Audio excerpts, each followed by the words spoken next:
Hello and welcome to another cue breakdown. We're looking at a suspense cue this week. I'll put a link to loads more of these somewhere up there, and if you just want to hear the final thing, just skip the last 2 minutes. For everybody else, we'll have a look at how I put it together. Okay, so you can see there's quite a few tracks here, but all of those bottom ones are just percussions and transitions. Let's start at the top with the strings. So we've got this sort of sound going on.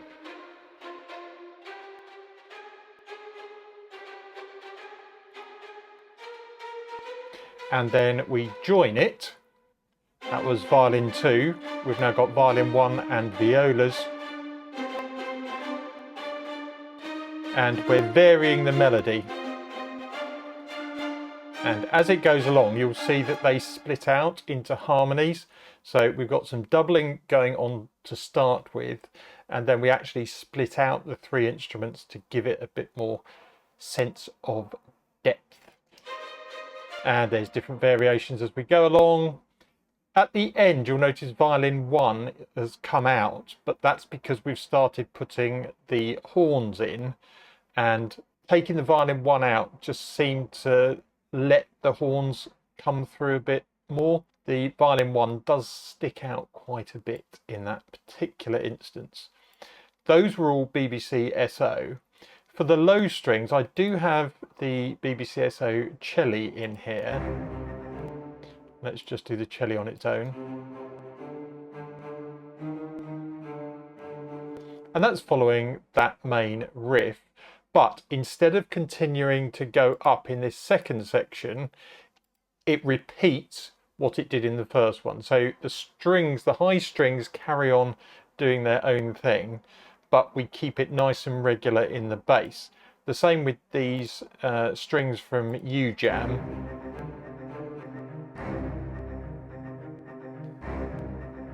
Now you'll notice I've got another strings here, and that's because I wanted a separate sound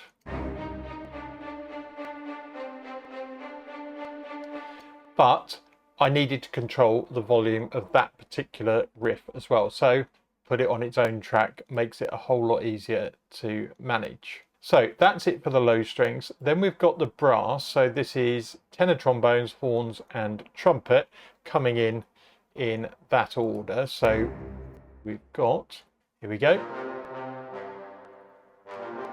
And it adds a different rhythm. And literally they keep doing that all the way through. Then we've got a bit of a melody on the horns.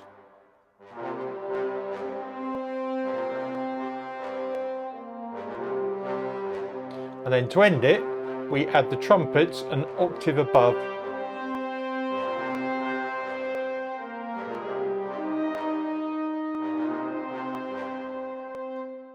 There you go. There is this mosaic bass synth, which we can hear on its own. And that was the pulse chopper from the aggressive choice. Then we've got some tubular bells, which I thought added a nice transition into adding more energy. So as we come out of this first section, we then go into hearing these tubular bells come in every so often. They're actually paired with the BBC SO bass drum. You can see they sort of alternate when they play. We've seen that. Let's just hear the bass drum, seeing as we're here. Just a nice low thud. I did have a go at using some drum kits in here from Logic, but it really didn't quite suit the style. Now you notice I've got another strings track here, but it is doing a very percussive little trick. So we're doing this.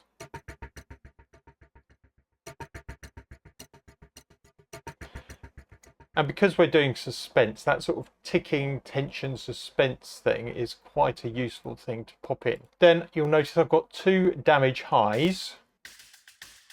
Now you could put these on the same track because they're just the same patch but different notes. The only trouble is you lose control over the volume as you go along. So if I've got multiple sounds, I will tend to put them on different tracks. I've done the same with the mids here.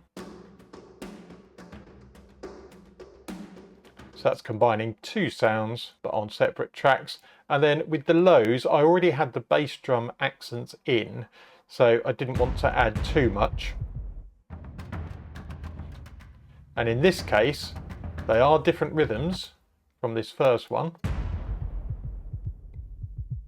with that sort of sub heartbeat, and then more of the tom rolls as we get further on. That's nearly everything, apart from we've got these little transition elements from gravity and damage. And there's a slightly different one at the beginning to bring us in. Nice. I did actually find one in the highs as well. There we go. That's the entire track. I'll play it all for you as a bit of an outro so you can see it whiz past and watch the notes go by as well. I hope you found that fun. Like and subscribe, always appreciated. I will see you in the next one. Bye for now.